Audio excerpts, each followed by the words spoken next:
I know how this ends, she said quietly, stirring her coffee as if it could somehow save her from the moment. No one marries a fat girl, sir. They just a broken bar don't. And that was the first thing she said to him before the blind date even began. He looked at her, not with pity, not with surprise, but with something far deeper, a kind of quiet curiosity, the kind that doesn't rush to fill silence, the kind that listens before it speaks. He smiled faintly and leaned forward. Then maybe, he said, it's time we proved them all wrong. Aisha Khan had stopped believing in happy endings a long time ago. At 28, she was kind, sharp, funny and tired. Tired of being the punchline in other people's jokes. Tired of being the nice friend, the one who helped others get ready for dates she'd never be invited to. Tired of family whispers during weddings. If only she lost a little weight at a broken bar. She worked as a marketing manager in a mid-sized firm, keeping her head down, her heart guarded. Every time someone said, "You have such a pretty face," she felt the unspoken but that followed. So when her best friend Rita signed her up for a blind date, she almost refused. Almost. But that night, after scrolling past photos of ex-classmates flaunting engagements and honeymoons, she said yes, and not because she believed in love, but because she was done hiding. The restaurant was elegant, the kind of place where laughter was polite and the air smelled of money. Aisha almost turned back twice before walking in. Then she saw him, Arman Malik, 34, a quiet, self-assured man with sleeves rolled up to his elbows and eyes that looked like they'd seen storms and survived them. He was the CEO of a growing tech firm. She knew that from Rita's vague introduction. What she didn't know was that he'd agreed to the date for a reason that had nothing to do with business, and everything to do with curiosity. He'd been told Aisha was not his type, and that made him want to meet her even more.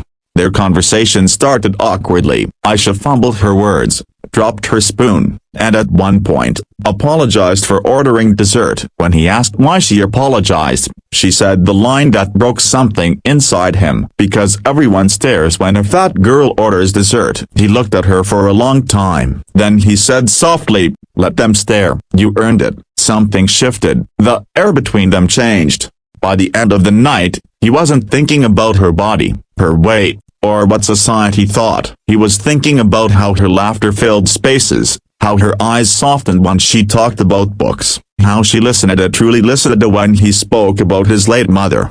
Before they parted, she said, "You don't have to call. I know how these things go." He replied, "Aisha, I'm not at those things. I'll call." And he did.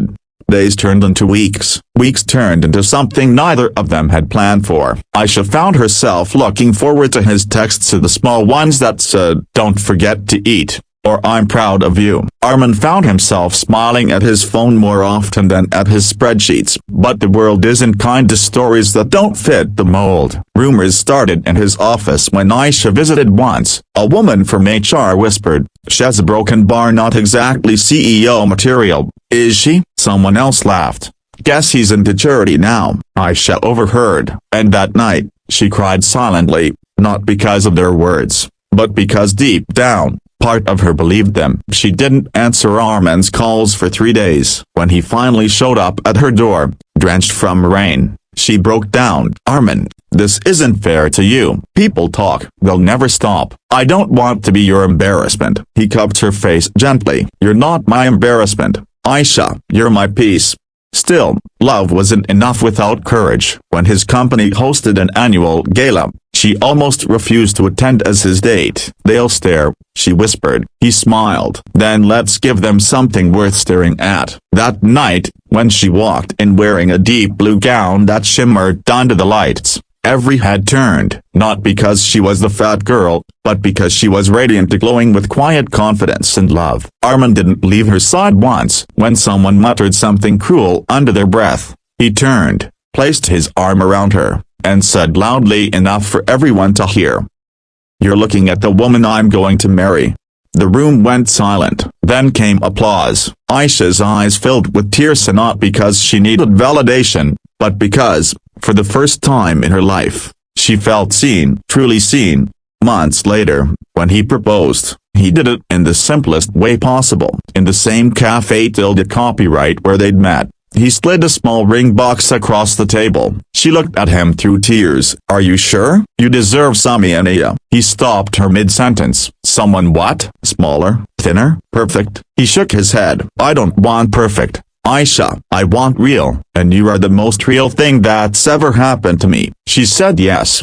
On their wedding day, she wore a soft ivory dress, her hair loose, her smile unrestrained. As she walked down the aisle, she caught her reflection briefly in the mirror and for the first time, didn't flinch. In that moment, every insult, every rejection, every cruel laugh turned into something beautiful, a proof that she had survived, and love had found her anyway. When people asked Armin later why he fell for her, he'd simply smile and say, she thought no one would marry a fat girl. I just proved her wrong. And Aisha, standing beside him, would laugh, and not the quiet kind, but the loud, unafraid kind, of the kind that said, she finally believed it too.